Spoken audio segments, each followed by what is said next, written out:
बिस्मिल्लाहिर्रहमानिर्रहीम। अस्सलामु अलैकुम अज़ीज़ तलबा। जर्नल के हवाले से हमारे लेक्चर्स की सीरीज़ जो है वो चल रही है, तो इसमें हम आज एक्सपेंसेस और इनकम के हवाले से कॉन्सेप्ट जो है वो क्लियर करेंगे। एक चीज़ बार बार हम सीख चुके हैं कि नॉमिनल अकाउंट्स या तो एक्सपेंसेस को रिप्रेजेंट करते हैं और या इनकम को रिप्रेजेंट करते हैं।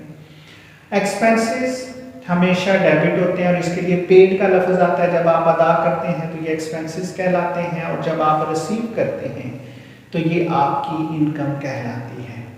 लेकिन एक्सपेंसेस और इनकम के हवाले से कुछ मिस्टेक्स हो जाती हैं स्टूडेंट से, तो हम उनके ऊपर आज फोकस करेंगे। ये कॉन्सेप्ट समझने से पहले अगर आपने चैनल को सब्सक्राइब नहीं किया तो चैनल को सब्सक्राइब कर दें, बेल आइकन को प्रेस कर दें ताकि नई आने वाली वीडियोस के बारे में आपको पहले से नोटिफिकेशन मिलते रहे। ये हमारा जर्नल का परफॉर्मा हो गया, वही date, particular, ledger, volume, debit and credit. अब हम कुछ एक्सपेंसेस की जो जर्नल एंट्रीज हैं उनको जर्नलाइज कर लेते हैं। पहली हमारी ट्रांजैक्शन है पेड रेंट टू लैंडलॉर्ड। अब हमने रेंट पे किया है लैंडलॉर्ड। अब नॉर्मली ये होता है कि हमने जो सीखा है और स्टूडेंट जिससे कंफ्यूज होते हैं वो ये होता है कि जी नाम आ गया तो ये क्रेडिट ट्रांजैक्शन को जाहिर करता है। लेकिन जितने भी एक्सपेंसेस हैं इसमें बाज़ औक़ात वो कन्फ्यूजन क्रिएट करने के लिए ट्रांजैक्शन में आपको नाम दे देता है। अब उस नाम से कंफ्यूज नहीं होना, क्योंकि एक्सपेंसेस आपने किसी न किसी शख्स को देने हैं ना। मिसाल के तौर पर मैंने अगर रखे हैं अपने पास काम करने के लिए किसी पर्सन को हायर किया है और वो ज़हीर है और ज़हीर को मैंने अपने पास काम करने के लिए रख दिया, अपने सैलरी पेड टू ज़हीर। अब दे तो मैं ज़हीर को रहा हूँ लेकिन वो एक्चुअली सैलरी है।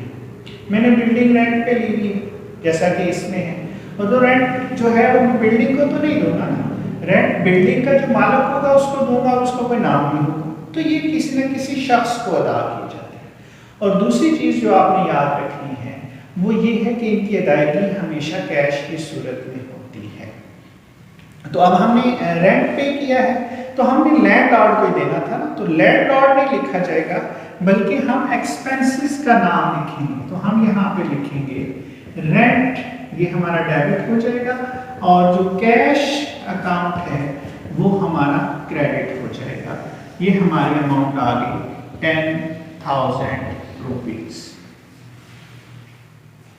दूसरी ट्रांजैक्शन है जी अब हमारी पेड सैलरीज टू ज़हीर। ये भी मैं एक्सप्लेन भी कर चुका हूँ कि हमने ज़हीर को सैलरी दी है, तो लेकिन दी हमने क्योंकि सैलरी है लिहाजा हम सैलरी अकाउंट को डेबिट करेंगे, सैलरी अकाउंट टू, और इसकी अदायगी हमेशा कैश की सूरत में होती है। जितने भी आपके एक्सपेंसेस हैं उनको आप जो है वो जो अदायगी करते हैं वो कैश की सूरत में करते हैं। रेंट कैश की सूरत में पे होता है, सैलरीज कैश की सूरत में पे होती है, इंश्योरेंस से कैश की सूरत में पे होती है, एडवर्टाइजिंग कैश की सूरत में पे होती है, तो अदायगी कैश की सूरत में ही होती है। तो अब एक ट्रांजैक्शन और देख लेते हैं हम, paid advertising expenses to big advertising company. अब हमने एडवर्टाइजिंग एक्सपेंसेस पे किए हैं और आगे कंपनी का नाम भी आ गया, तो कंपनी हम बेसिकली एडवर्टाइजिंग की एक्सपेंसेस पे कर रहे हैं, तो हम एडवर्टाइजिंग अकाउंट को डेबिट करेंगे। आप इसको एडवर्टाइजिंग एक्सपेंसेस भी लिख सकते हैं, और अदायगी जो मैंने बताया कि वो कैश की सूरत में होगी तो कैश ही क्रेडिट होगी। ये हमारे जो है वो एडवर्टाइजिंग के एक्सपेंसेस। तो समझने वाली जो बात है वो ये कि अगर एक्सपेंसेस के साथ वो किसी भी शख्स का नाम दे देता है तो उस पर्सन का नाम आपने नोट नहीं करना, बल्कि आपने एक्सपेंसेस को डेबिट करना है। उस एक्सपेंसेस का जो भी नाम है वो डेबिट होगा, और अदायगी कैश की सूरत में हो रही है तो कैश को क्रेडिट करेंगे। इसमें बात ये होता है कि हम चेक के जरिए पेमेंट करते हैं, तो चेक भी कैश की ही एक टाइप है, तो उसमें सिर्फ ये होता है कि हम यहाँ पर कैश की जगह पर बैंक अकाउंट जो है वो लिख अगर हमने अदायगी चेक की सूरत में की। अब हम कुछ एग्जांपल्स इनकम के हवाले से देख लेते हैं। चौथी ट्रांजैक्शन हमारी हो गई रिसीव्ड कमीशन फ्रॉम राशिद। अब हमने राशिद से कमीशन लिया, हमने उसका कोई काम किया होगा।